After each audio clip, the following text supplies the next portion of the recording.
pemirsa, kembali lagi di Tegal In Frame. Aktual, informatif, interaktif, dan berimbang lebih luas. Kali ini bersama saya, Nabila Sofia, yang akan menemani kalian selama 30 menit ke depan. BKPSDM merupakan singkatan dari Badan Kepegawaian dan Pengembangan Sumber Daya Manusia. Nah, hal ini berkaitan dengan tema talkshow kita kali ini nih pemirsa, tentang netralitas ASN dalam Pilkada 2024. Bersama dengan Bapak Slamet sebagai Kepala dari BKPSDM Kota Tegal. Halo Bapak, apa kabar? Baik, Mbak Nabila. Baik ya Pak, oke langsung nih pemirsa di rumah yang hendak terjun mungkin ya ke dunia lembaga kemasyarakatan mengenai kepegawaian ini. Pasti penasaran banget, apa sih itu BKPSDM dan sejarah perkembangan dari BKPSDM itu? Iya. Selamat sore semuanya, Mbak Nabila. Di BKPSDM ini salah satu perangkat daerah di lingkungan pemerintah Kota Tegal yang mempunyai fungsi sebagai penunjang ya, kebijakan pemerintah daerah dalam bidang kepegawaian yang menjadi kewenangannya. BKPSDM sendiri ini nomenklatur baru di kami. Nomenklatur baru di kami sejak tahun 2022. Sebelumnya mengalami beberapa perubahan karena memang tuntutan aturan dari pusat seperti itu. Dulu mungkin kalau teman-teman lebih mengenalnya dengan BKD gitu ya, Badan Kepegawaian Daerah ya. Kemudian tahun 2019 atau 2000 berapa berubah menjadi BKPPD ya, Badan Kepegawaian Pendidikan dan Pelatihan Daerah. Lantas kemudian tahun 2022 sesuai dengan amanat Peraturan Menteri Dalam Negeri berubah menjadi Badan Kepegawaian dan Pengembangan SDM. Fungsinya itu, jadi menyiapkan kebijakan di dalam ranah kepegawaian dan pengembangan SDM aparatur. Baik. Nah dari BKPSDM ini dinaungi oleh siapa ya Pak? Kalau di BKPSDM sendiri otomatis bertanggung jawab langsung kepada wali kota. Nah kemudian tugas kebijakan kepegawaian ini kami lakukan dengan teman-teman yang oleh ketentuan secara struktur organisasi itu kami membawai satu sekretariatan, kemudian dua bidang. Dua bidang ini terdiri dari bidang mutasi, kemudian pengembangan SDM dan kenaikan pangkat atau kepangkatan. Kemudian bidang yang satunya bidang perencanaan pengadaan, kemudian pembinaan dan kesejahteraan serta informasi. Kalau yang namanya urusan kepegawaian itu, Mbak. Jadi di kami itu mengurusi sejak pegawai ini mau lahir begitu ya. Kemudian mau kita jadikan apa? Kemudian sampai mengurus pegawai ini mau pensiun. Jadi komplit ada di kami. Contoh misalnya di bidang pengadaan. Nah, ini mulai dekat-dekat waktu ini kita akan lakukan rencana pengadaan untuk calon pegawai negeri sipil. Nah, itu ini menjadi tugas kita. Nanti setelah pengadaan kemudian ini kita kembangkan ini. Kita sekolahkan, kita diklatkan, lantas kemudian kita promosikan karirnya untuk mengisi kebutuhan jabatan-jabatan yang ada di kita. Setelah itu juga bagaimana kita memperhatikan kesejahteraan ada di bidang kita. Kesejahteraan ASN seperti apa, pemberian hak cutinya seperti apa. Sampai kemudian kita pengurusan pensiunnya itu juga ada seperti apa. Jadi komplit ya kita. Nah, secara struktural nih Pak, di BKPSDM ini formasinya ada apa saja sih Pak? Itu tadi kami membawai satu sekretariat yang dikoordinatori oleh satu sekretaris badan. Baik. Di bawahnya ada subak program dan perencanaan. Itu ya mulai dari perencanaan anggaran, perencanaan kegiatan, evaluasi program dan sebagainya. Kemudian satunya lagi adalah subak umum dan kepegawaian. Nah, ini untuk mengurusi kepentingan fasilitasi kegiatan-kegiatan yang ada di internal kami. Kemudian itu tadi dua bidang yang ada di kami, bidang mutasi, pengembangan pegawai dan kepangkatan. Nah, contoh dari bidang internalnya itu apa sih Bapak? Ya itu tadi, bidang mutasi misalnya ya, untuk perpindahan PNS sesuai dengan kebutuhan organisasi kita. Kemudian bidang pengembangan karir, misalnya ada yang promosi jabatan, kemudian ada yang pengisian jabatan, seleksi terbuka dan sebagainya. Kemudian yang kepangkatan, jadi PNS itu mempunyai jenjang pengembangan karir melalui kenaikan pangkat. Jadi jenjang-jenjang PNS itu sudah diatur. Begitu masuk kita pakai golongan pangkatnya segini, golongan pangkatnya segini. Nah, itu di bidang kami yang mengaturnya. Oh, ini sudah masanya untuk naik pangkat, ini belum saatnya, ini memenuhi syarat dan sebagainya bagi seluruh PNS. Baik. Golongannya itu ada berapa sih, Pak? Terus apa aja? Kalau di PNS itu antara golongan 1, 2 sampai dengan 4. Oh, perbedaannya apa tuh, Pak? Antara golongan 1, 2, 3, 4?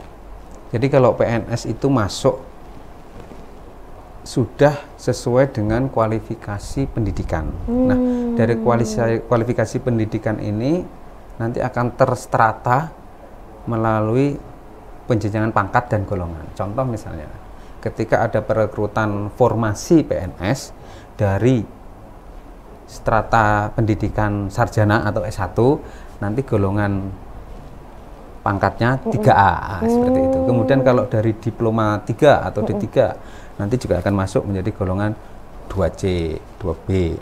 Yang SMA ada sendiri, S2 ada sendiri, seperti itu. Jadi secara ketentuan itu memang sudah terstruktur gitu juga terstruktur, ya, Pak? seperti itu. Lah, mengenai tugas pokok dari BPK SDM ini apa aja, Pak? Kalau tugas pokok yang jelas itu, Mbak Nabila, yang tadi kami sampaikan satu bidang lainnya yang tugas pokoknya itu pengadaan, kemudian yang jelas perumusan kebijakan, membantu penyusunan perumusan kebijakan di bidang kepegawaian, itu yang jelas. Penerjemahannya itu tadi di tusi-tusi masing-masing bidang. Kalau tadi ada mutasi, ada kepangkatan, ada promosi, satunya lagi ada pengadaan, yang persiapan untuk perencanaan pengadaan CPNS dan sebagainya. Kemudian pembinaan. Nah, pembinaan itu banyak sekali. Pembinaan disiplin PNS, pembinaan untuk netralitas ASN, pembinaan untuk bela negara dan sebagainya. Jadi tugas fungsinya seperti itu yang menyangkut ranah kepegawaian bagi seluruh PNS. Baik. Nah, dari kebijakan tersebut berarti juga tertuang dong dalam undang-undang ya, Pak? Ya, pasti kita kan merujuknya aturan-aturan yang di atasnya, kan seperti itu. Terkait dengan peraturan perundang-undangan dalam pengelolaan kepegawaian yang dipedomani oleh BKPSDM, kita pasti akan merujuk sama Undang-Undang Nomor 5 Tahun 2014 yang telah dirubah menjadi Undang-Undang Nomor 20 Tahun 2023 tentang aparatur sipil negara. Nah, di situ mengatur keseluruhan tentang manajemen pengelolaan kepegawaian terkait dengan hubungannya dengan tusi kita, kepangkatan dan sebagainya. Itu nanti akan ada turunannya, baik diatur oleh BKN, Badan Kepegawaian Negara, atau mungkin oleh Kemendagri, atau mungkin oleh Kementerian Pemberdayaan Aparatur Negara. Pelaksanaan tugas kami tidak bisa lepas dari aturan-aturan terkait dengan kepegawaian itu sendiri, kan seperti itu. Oke pemirsa, mungkin ini sebagai awal talkshow kita kali ini mengenai netralitas ASN dalam Pilkada 2024. Kita simak kembali, tapi setelah jeda pada berikut ini ya, tetap di Tegal in Frame.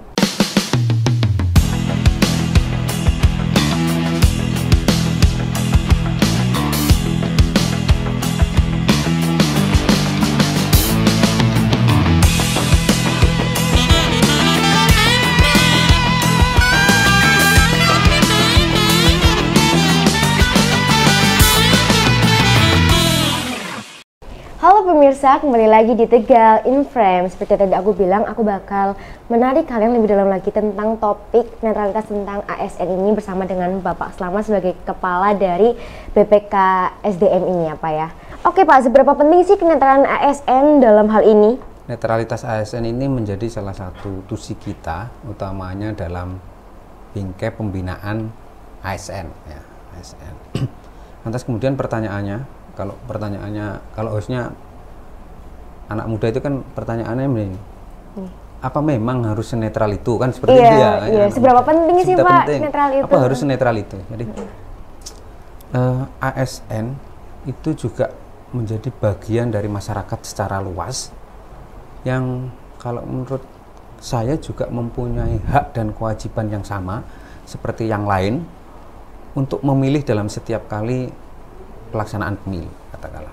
Sebagai bagian masyarakat juga, ASN itu juga berhak untuk mencari informasi terkait dengan kontestasi politik dalam bingkai pelaksanaan pemilu.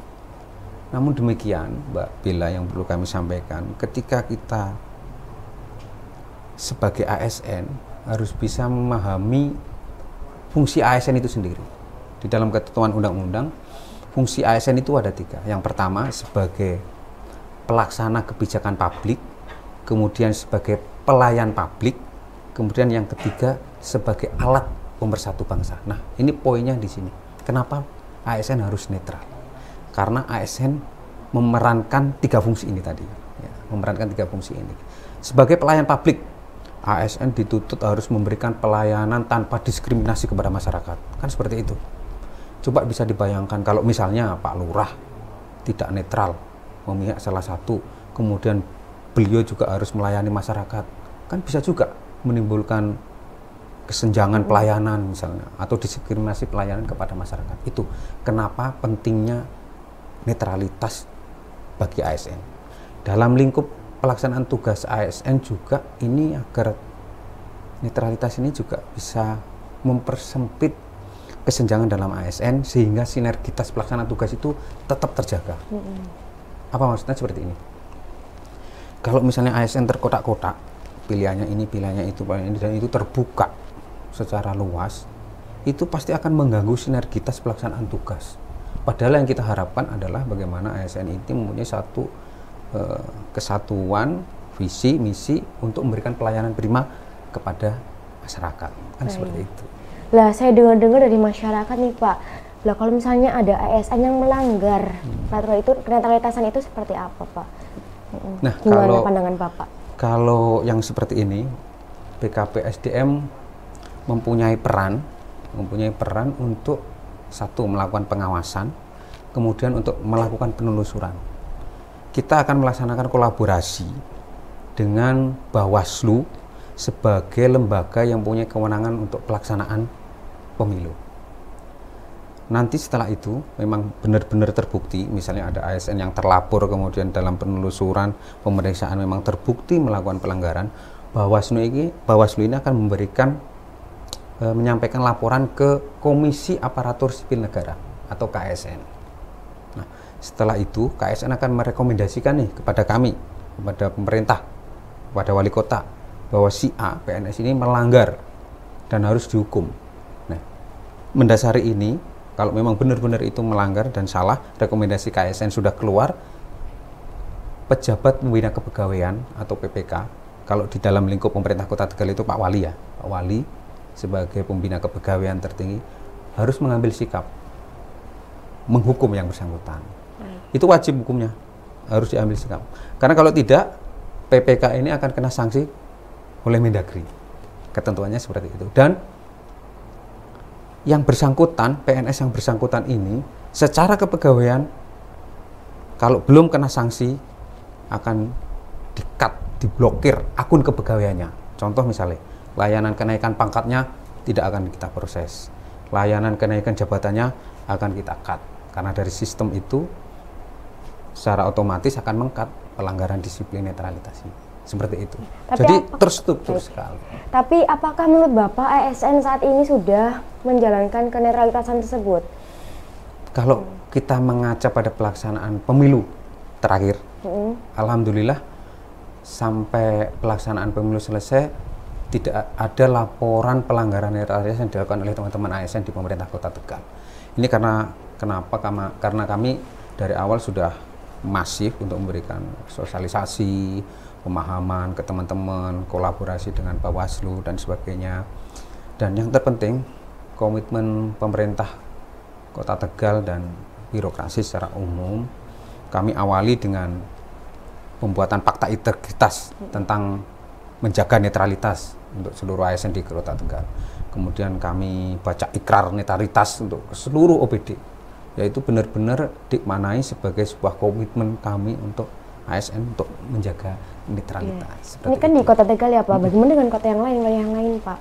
Apakah Bapak sudah cukup menjamin agar ASN ini bernetralitas pada? Kalau di kota lain ya, kota lain mestinya ya harusnya idealnya harusnya seperti itu ya. Nah, seperti itu. Jadi pengawasan dan upaya-upaya pemahaman, sosialisasi itu penting. Dan alhamdulillah komitmen dari pimpinan dalam setiap forum-forum, apel bersama, apel OPD dan sebagainya, atau di forum-forum yang melibatkan seluruh PNS, seluruh ASN, itu selalu disampaikan bahwa ASN harus netral agar menjamin profesionalisme dalam memberikan pelayanan seperti itu. Dan alhamdulillah, dan kami di BKPSDM itu menyiapkan satu kanal pengaduan. Masyarakat secara umum, secara terbuka bisa memberikan masukan kepada kami, bisa memberikan laporan kepada kami kalau memang benar-benar ada ASN yang terindikasi untuk melakukan pelanggaran netralitas. Silahkan laporan ke kami, silahkan sampaikan ke kami lewat kanal yang sudah kami siapkan. Lapordik namanya, Lapordik, lapor disiplin kepegawaian, silakan. Jadi kita terbuka, bisa dilakukan dimanapun, kapanpun, dan itu akan menjadi input bagi kami untuk menindaklanjuti, menelusuri lebih lanjut. Nah, terus dari BKPSDM ini cara mendeteksi nih pelanggaran dari ASN ini bagaimana Pak sistemnya, programnya gitu? Ya, itu salah satunya tadi yang sudah kami sampaikan. Ada kanal, kemudian kami kolaborasi dengan Bawaslu untuk melakukan sosialisasi agar pemahaman ini bisa diterima oleh seluruh ASN. Kemudian surat edaran yang dikeluarkan oleh baik itu Pak Wali maupun Pak Sekda terkait komitmen untuk menjaga netralitas itu kita lakukan seperti itu. Oh baik Pak, gimana pemirsa? Semakin seru nggak sih pembicaraan kita kali ini? Saya akan menarik kalian lebih dalam lagi tentang netralitas ASN ini. Tapi setelah jeda pari-pari berikut ini ya, tetap di Tegal in Frame.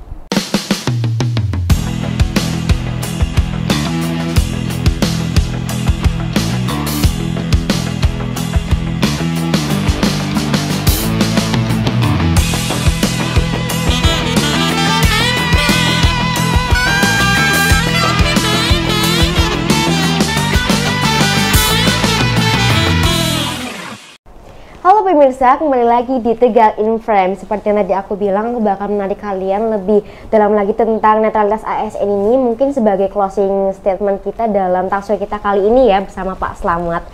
Oke Pak Slamet, kira-kira nih Pak, rambu-rambu apa saja yang boleh dan tidak boleh dilakukan oleh ASN dalam pilkada tahun ini? Oke. Jadi kalau menurut saya Mbak Nabila, teman-teman ASN itu dari sisi ketentuan mana yang boleh, mana yang enggak itu sudah memahami. Karena isu netralitas dan sebagainya itu sudah sejak zaman sejak pemilu ada, kemudian ASN harus netral itu juga. Artinya itu sudah sangat dipahami. Hanya bagaimana teman-teman ini memegang komitmen, mengendalikan diri dan sebagainya. Nah, sekarang ini kan ruang untuk komunikasi, informasi dan sebagainya itu kan semakin terbuka. Jadi termasuk kampanye-kampanye dalam ruang maya itu kan tidak seperti zaman dulu. Mungkin yang mengalami pemilu 4 atau 5 kali sudah berbeda sekali. Dulu kampanye hanya dilakukan di lapangan terbuka, kemudian datang pakai truk dan sebagainya. Kalau sekarang enggak, Mbak. Ruang maya itu menjadi sebuah media yang paling efektif untuk kampanye. Katakanlah seperti itu. Nah, disitulah bagaimana teman-teman ASN ini harus berhati-hati, bijak menggunakan media-media sosial seperti ini. Ada ketentuan, ada hal-hal yang tidak boleh dilakukan. Contoh misalnya ada TikTokan, kampanye, kemudian melike, kemudian mengkomen, itu suatu hal yang sudah dianggap indikasi keberpihakan. Itu kan tidak boleh. Artinya sudah menunjukkan hal-hal yang tidak netral. Itu yang perlu dipahami, dan menurut saya teman-teman ini harus bijak, ASN harus bijak bagaimana mengendalikan diri. Tahu mana ranah pribadi yang sebagai warga masyarakat mempunyai hak untuk memilih, tapi juga harus paham terhadap posisinya sebagai ASN yang harus netral, kan seperti itu. Nah, kalau rambu-rambu secara ketentuan, saya yakin teman-teman ASN sudah memahami bagaimana undang-undang itu mengatur PNS tidak boleh menjadi anggota partai politik, Pak ASN tidak boleh mendatangi acara kampanye, ASN tidak boleh menggunakan sarana prasarana kedinasan untuk kegiatan-kegiatan kampanye dan sebagainya, tidak boleh mendukung salah satu paslon secara terbuka dan sebagainya. Nah, itu saya pikir sudah sangat dipahami karena beberapa hanya tadi saya penekanan bagaimana teman-teman ANS itu mengendalikan diri, bijak menggunakan media-media sosial yang sekarang menjadi ruang terbuka untuk kegiatan-kegiatan kampanye seperti itu. Itu yang kadang menjebak, Mbak Nabila. Itu kadang yang bukan menjebak ya, itu kadang yang apa ya, terlena, tidak sadar bahwa itu apa yang mereka lakukan itu sebuah indikasi keberpihakan yang mencerminkan ketidaknetralan seperti itu. Berarti terkait pose foto juga ya Pak? Ya itu termasuk seperti itu, foto sama calon kan seperti itu. Tapi emangnya dari pose foto tersebut ada undang-undangnya apa yang tidak memperbolehkan ASN untuk berpose seperti itu? Ada ketentuan-ketentuan, contoh-contoh kegiatan atau hal-hal yang tidak boleh dilakukan ataupun yang boleh dilakukan itu semuanya sudah diatur, termasuk foto pose dengan salah satu pasangan calon. Baik, untuk harapan dan saran Bapak nih tentang talkshow kita kali ini tuh apa saja untuk para pemirsa di rumah? Untuk teman-teman ASN di pemerintah Kota Tegal, tentunya saya menghimbau jaga netralitas dengan tidak memberikan, tidak berpihak, kemudian agar tetap melaksanakan tugas dengan baik, junjung tinggi netralitas agar kita bisa profesional. ASN netral, ASN profesional. Wah, sangat bermanfaat sekali ya Pak. Talkshow kita kali ini mengenai kenetralitasan ASN dalam Pilkada 2024. Saya Nabila Sofia mengucapkan banyak terima kasih kepada Bapak karena sudah menghadiri talkshow kita kali ini. Oke pemirsa, sampai jumpa di episode Tegal Inform selanjutnya, tentunya bersama narasumber dari Super Mega Bintang yang lain pula. Jangan lupa like, comment, subscribe, dan share ya teman-teman. Bye-bye.